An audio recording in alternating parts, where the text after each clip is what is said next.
All right, this is Lynn with Lynn's Hangouts, and we're here tonight at Beermann's in Lincoln with the awesome band Mach 5. Actually, the Mach 5. The Mach 5. And we are specifically talking to Brian. So Brian, thank you so much for sparing some time tonight. Actually, before we even get started. So this will be fun. Let's do it. All right, well, let's talk about the Mach 5. For me, this is the perfect storm. Mach 5 at Beermann's. I love it. I love your band. I love the venue. It doesn't get better than this for me. This place is off the charts. It really is. It very much is. So how long ago did you form the Mach 5?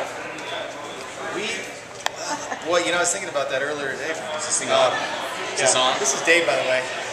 Yeah, Everybody knows Dave. We'll get him in a bit. Yeah. We'll get him good. Answer the question. 2007. 2007? Late 2007, yeah. That's when we Really? got started. But we, you know, it took us a long time to get it together before we played a show.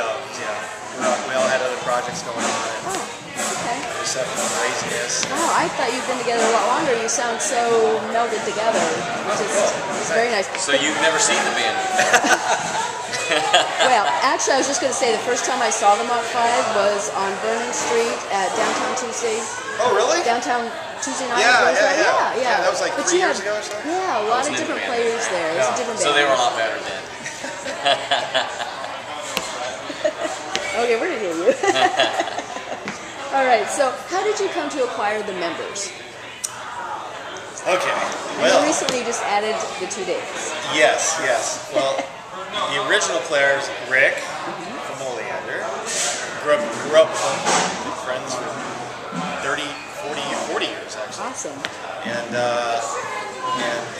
T-Bone, knew him from back in the days when we all were in original bands playing the downtown scene like Old Ironsides and all that was really happening in the late 90s, early 2000s. He was in a band called Magnolia Thunderfinger, which is Oh, yeah. the greatest rock and roll band ever. Yeah, I've heard of them. That's awesome. Sorry. Anyway, so yeah, we were just all friends. So we said, hey, you know what? We want to keep playing, and what better way to keep playing? Let's do covers. You know? Yeah, awesome. So, it makes some money. Instead of playing in your garage, yeah, that's right? for sure. Playing original music, you don't make anything. You know who wants to hear original music? The 5 guys in the band and one of their girlfriends. We've all done the original music, and nobody's quite as thrilled with the original music as you seem to be. I just don't get it. That's funny. Unless you're in Europe or Japan. Okay. Then you're royalty. In America, too many things going on. I've seen those videos recently. Yeah. They're funny. All right, well, your name is very clever. The band's name is very clever. But it's not about the car. We have a third person in our interview tonight. Yeah. So it's not about the car. So what's the story behind the name? Well, my name starts with M-A-C-H. It's all about me. That's what I was thinking. No, it came from Speed Racer. I originally came up with the Rocks, but I was trying to do like, you know, the Stones, the Rocks. The band didn't get it, they didn't like it, so. Mach 5, I cannot remember who came up with Mach 5. Really? Steve Marshall can probably recall that. Okay. It resonates with a lot of people in our age group, our demographic. If you're a Mach 5, you immediately have a positive connotation. And we're all big fans of Speed Racer. Right. Always think of the car. That's what everybody thinks. But I know because your name is the Mach 5, 5 members, and your name starts with Mach. Wow, no, I'm just kidding. That's just a coincidence. But we used to have the Speed Racer helmet that Doug had. He lost that. Oh, got swiped, probably. I think you need to wear that. Buy I know. I have all the little Mach 5 cars from when I was a little kid in my house. Nice. I can't bring them out because... But now, since they've lost all the original members, now it's the MOCK 5. Yeah. Oh, got it. We are blessed Yes. to have, you know, we had 2 great guys, great friends that decided to move on. You know, Rick's got Oleander, they've got a new album coming out, which is great. Yeah, that's awesome. And you know, T-Bone was working way out of town. It just became too much for him. 100 miles away. So we got Dave, the legend, Dave Chapman. And this is Rick's gig. You know, it's his band. Anytime he wants to, I'm just holding his space until he comes back. This is his band. You know, I'm just honored to be playing with these guys. But, yeah. I think it works both ways. Yeah. So, if I'm busy or double booked somewhere, Rick's the first one to call. Hopefully, and he's already played one or two shows. Yeah. And I have other obligations going on. So, we're just one big happy family. It's always nice when you can disassociate. Band members go different places, and you still remain friends. It doesn't happen a lot. Absolutely. A lot of animosity when bands break up, but we've been fortunate. That's great. That's still really a brother. great. And everybody's so That's why busy, it's survived so long too. Because we get along. We actually like being around each other. Sure isn't the talent. Well, I think it's talent too. So, in fact, I was just going to say it's a very popular band, and you're very well known as a great band playing great songs. And I was just wondering, how do you pick the songs that you play? It's a democracy. Brian picks and we learn them. That's fair. Whatever works. Yeah, I've already suggested and learned about 20 songs that have been jettisoned for whatever reason. So I would. Doug, yeah, none. Really, that song? That song sucks. So I just wait and wait for Brian to say, "Hey, I heard this song on the radio." Which one? And then we learn it. What songs did you just come up with? Her Strut by Bob Seger. Oh yeah. I tried to work in a kind of a more rock version of Billie Jean because it's got such a nice groove. And we try and be a rock and roll dance band, instead of just the pure volume and the pure energy. We'd like to add a little party dance element to what we're doing. So we like to choose songs, and we do a version of Tainted Love, which is more of a pop song, but we add a rock edge to it. Nice. So a lot of the stuff that you see our set list, and there's a Blondie song on there, and people look at it and they're kind of skeptical, and then they hear a version of it and they go, "Oh, okay." Right, and you put our have a stamp heart on song it, too, which is a female band song that you do quite well.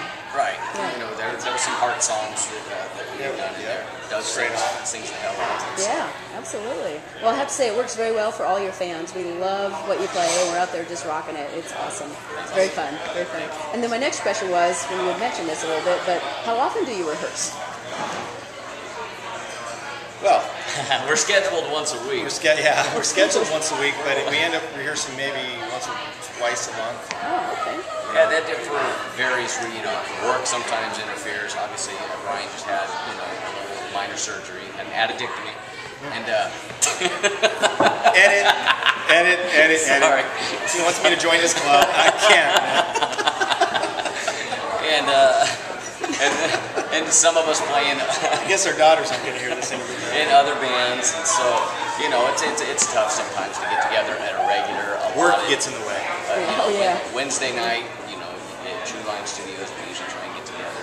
But when we're not rehearsing, we always have we try and keep a list of songs that we need to have on the docket, like 4 or 5 songs. So you practice at home, you rehearse with the band. So by the time we get together, most of the songs are pretty much working.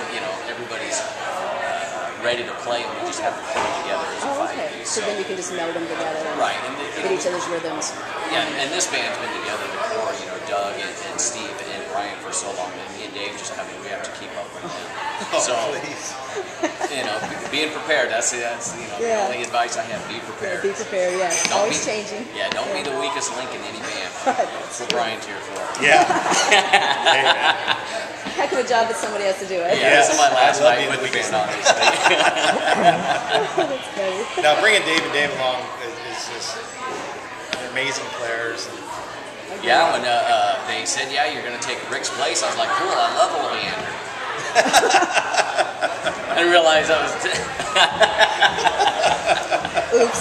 I didn't have the heart to tell them, so I've just been kind of going along with it, playing all the gigs. They haven't paid me yet. The things you find out, huh, Brian? What's that? The things you find out. Oh, I know. It's me. It's great. What time is it? We got on at 9. 3 minutes. Okay.